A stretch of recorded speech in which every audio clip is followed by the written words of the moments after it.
So yun, mga naaras yung lahat mga paps, and welcome back sa ating munting channel, no? So meron tayong ano dito, ginagawa isang Devant Smart TV. Tapos yung problema nito is backlight issue. Tapos ito naman yung kanyang 5 strip na backlight. Ito yun, no?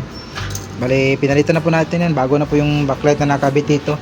So gagawin natin ngayon natin is set natin to, set up natin tong unit na to, i-connect natin sa ating wifi para magamit natin yung kanyang YouTube, no, or iba pang mga application na ginagamitan ng internet. So muna ang gagawin muna natin is punta tayo sa may home, i-home natin ito. Ayan. Then mapupunta po tayo dito, ayan, sa kanyang mga application nakalagay dyan. So punta tayo sa may settings, ayan, settings, tapos enter natin. Ito yung enter nya sa may gitna, okay. So makikita natin dito picture, sounds, network, channels and system. So dito tayo punta sa my network, scroll right na po tayo dito sa may remote nya. Ayan, tapos enter natin, okay. So makikita natin dito network configuration, connection test. Ayan.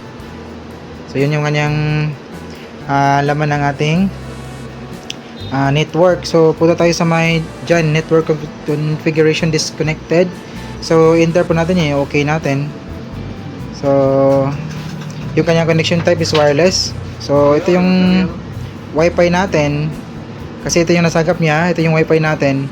I-enter po natin, okay. So pagka okay nyan, lalabas po yung password. Dito tayo mag-i-input ng password dito sa kanyang dito sa nakita natin sa my screen. So lalagay po natin yung password dyan. Pagkatapos i-okay natin, then yun na, connected na po yung unit natin. So i-input na natin yung ating password, no, saglit. Para makita pala natin yung kanyang letters, so kailangan natin i-enter, okay. So napunta na tayo dito. So mag-input na po tayo ng password, or sa inyong bahay mag-input kayo ng password dito. So pag input ng password, scroll mo lang yung kanyang remote. Ayan, ito yung up, down, right, left, right. So kapag na point nyo na sa may letters, so i-enter nyo lang, tapos next na naman din enter. So ganun lang. So tulad dito, yung password natin is ayan, big letter yung unang letter eh. So natutok tayo sa may M, so enter natin, papasok na po dyan. Then automatic na po siya mag small letter. So next letter na po tayo. Ayan. Then ayun.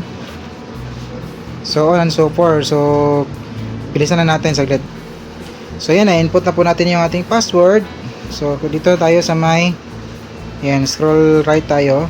Tutok natin dito sa may next button. Wait.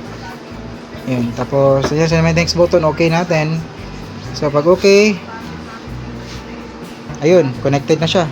Connected successfully. So naka-connect na po, may check na po yung internet natin. So pag balik natin dito, mag back lang tayo sa may remote, then back ulit hanggang sa mapunta tayo sa may application niya. So dito sa may YouTube, enter natin.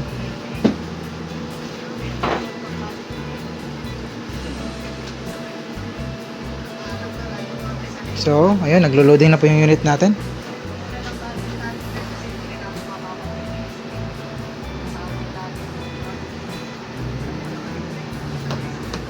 Baka di pa updated yung yung YouTube dito. Saglit lang, antayin natin, post mo natin para hindi mapa yung video. So yun na, nag-load na po yung YouTube natin. So punta tayo dito sa watch as guest.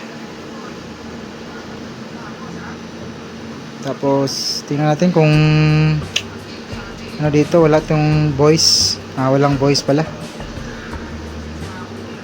So dito meron na so enter natin, ayun. Tapos play natin. Naglo-loading na naman. Ayan. Tayo natin hanggang mag-play yung YouTube.